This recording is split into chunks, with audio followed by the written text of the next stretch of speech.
A diver peers through the gloom of the North Sea. His partner should be safe inside the bell, but his body floats in the hatch. 2 years earlier, on another rig, 2 men lie in a sealed chamber as the heat climbs past 120 degrees Celsius. The supervisor pumps more helium thinking he's saving them. In reality, every turn of the valve is killing them. From these 2 incidents, one aboard the Waage 2 in 1975, the other on the Venture 1 in 1977, come stories that reveal the danger that divers face working at the limits of human endurance in one of the harshest environments on the Earth, the North Sea. Diving has long been used to support work beneath the sea, but the deeper a diver goes, the greater the risks. At depth, gases dissolve into your body under pressure. Ascending too quickly forces those gases into bubbles that can tear through tissues and joints, a condition known as decompression sickness, or the bends. The results can be crippling, even fatal. To avoid this, divers ascend in careful stages, pausing to allow their bodies to adjust. But offshore oil work is unforgiving. Every day on a rig is expensive, and in some instances, decompression can take days or even up to a week. To keep projects moving, a new method was developed in the 1960s, saturation diving. Instead of surfacing after each shift, divers live for weeks in a pressurized chamber set to the depth of their work. From there, they transfer into a diving bell, descend to the seabed, and return after each job without changing pressure. Only once the rotation is over do they decompress slowly over days. This method made possible the immense engineering feats demanded in the North Sea. Semi-submersible rigs could station themselves in remote blocks of the Shetland Basin, and divers could stay at depth long enough to complete the complex tasks of oil exploration. It's costly, brutal work, but the oil and gas below the seabed promises fortunes. One of the companies at the forefront of this industry was Oceaneering International. Founded in 1964, it specialized in subsea engineering, diving, and remote vehicles. Its divers were pioneers, but their lives often depended on fragile systems, vigilant supervisors, and chance. In September 1975, the Waage 2 is positioned over the Bruce oil field 340 kilometers northeast of Aberdeen. Below the surface is a blowout preventer stack, which keeps the well pressure under control, but something is tangled in its framework. The order goes out to send divers down for an inspection. Roger Baldwin and Peter Holmes are the men chosen. Baldwin is just 24 years old. He started his career as a Royal Navy ship's diver in 1970, trained as a clearance diver, and served on the deep diving vessel HMS Reclaim. Earlier that year, he joined Oceaneering International as a trainee and quickly progressed to saturation diver. Holmes is older at 29, also from a military background, having served 9 years in the Royal Marines. He too had only months of commercial diving behind him. But like Baldwin, he carried the discipline and experience of a service diver. Together, they were considered capable of handling the North Sea's unforgiving conditions.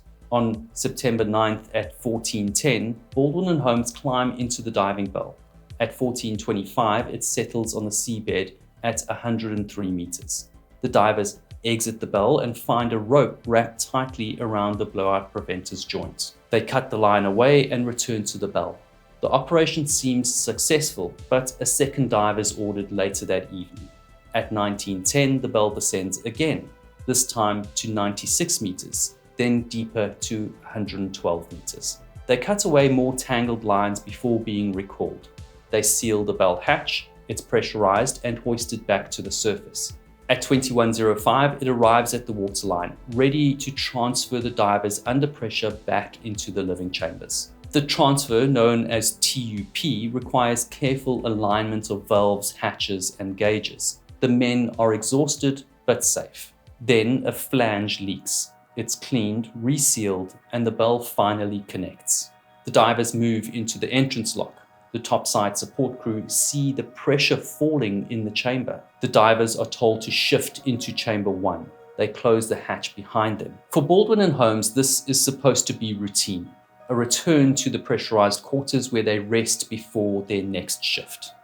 But in the dive control shack, confusion over a single gauge will trigger one of the most disturbing accidents in North Sea diving. Inside Chamber 1, Baldwin and Holmes lean against the hatch as instructed, which helps to keep the seal secure. On the gauges, the supervisor believes he's still watching the pressure in Chamber 1. In reality, he has mistakenly routed the pressure gauge to a different chamber. The pressure he sees dropping is not their compartment, but another space entirely. He reacts as he's been trained to do. He opens valves and pumps helium to counteract the apparent loss of pressure.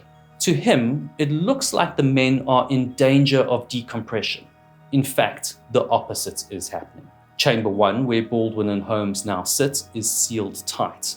Every breath they take fills their lungs with a gas mix growing richer in helium. As the pressure increases, the temperature rises rapidly.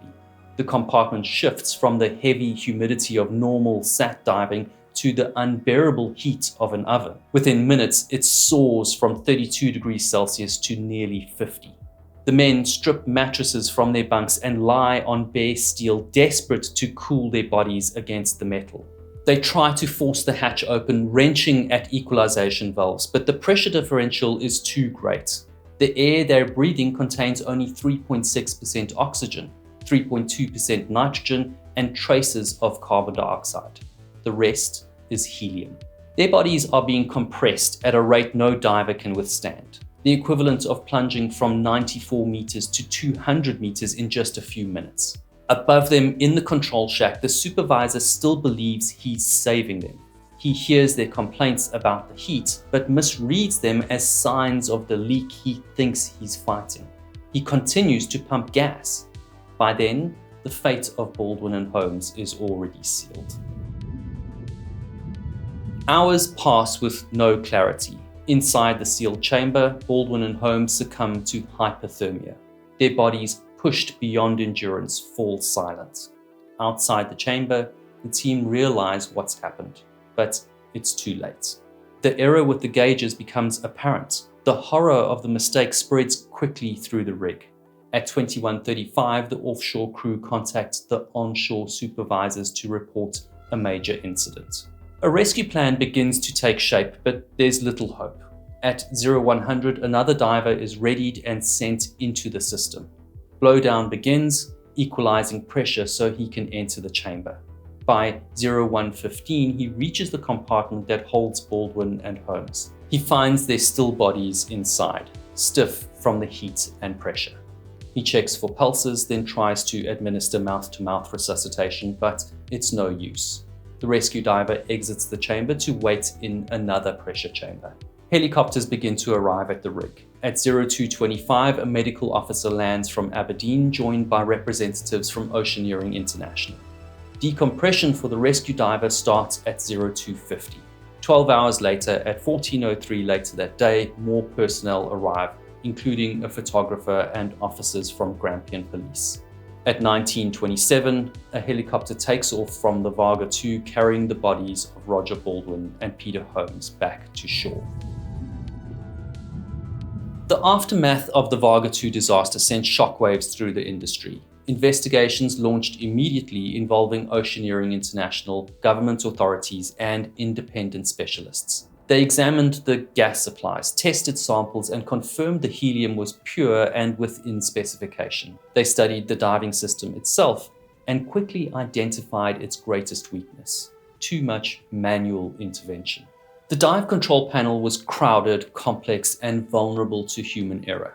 Gauges had to be manually lined up, valves switched, and pressures interpreted by eye. A single mistake, like forgetting which chamber the pressure gauge was reading, could cascade into catastrophe. And that's exactly what happened. A simple, dedicated gauge for Chamber 1 would have shown a true reading and spared 2 lives. The inquiry heard from supervisors, safety officers, and company representatives. The Oceaneering International safety officer admitted the panel's composition and the way it was operated were contributing factors. Others testified that the system had been regularly used in the same way, leaving every operation at risk of a similar failure. For the families of Baldwin and Holmes, the conclusions couldn't undo what happened. Both men were young, experienced divers with military backgrounds, killed not by the sea itself, but by the flawed design of a system meant to protect them. In the world of saturation diving, the margin for error is paper thin. 2 years later, another team of divers would face their own tragedy. When the bell came up, a man was left outside, where he should have been safe inside the sealed diving bell. As a dive team prepares for work in the far reaches of the North Sea, the semi-submersible Venture 1 leaves Mateel in Fife on the 4th of May 1977, bound for Block 21122, a location about 120 miles northeast of Samborough in the Shetland Islands. The rig arrives at site in the early hours of May 9th. Already on the seabed lies a structure designed to connect with a blowout preventer stack. Installing the blowout preventer is the next step in securing the well. The blowout preventer, or BOP, is a massive device of valves and rams that can seal a well if gas or fluid surge unexpectedly in the drill string. It's the critical safeguard against a blowout, the nightmare of every offshore crew.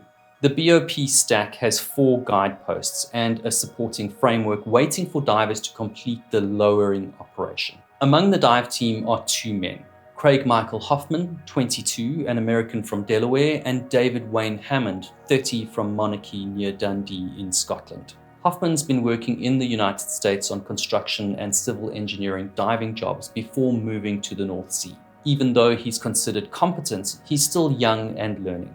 Hammond is more seasoned with 9 years of diving behind him, 3 of them in the offshore oil fields. Their first task is a simple site inspection. They descend in the bell, confirm the condition of the framework, and report back to the supervisor. The guideposts are cluttered with wires and cables that will obstruct the BOP from seating properly.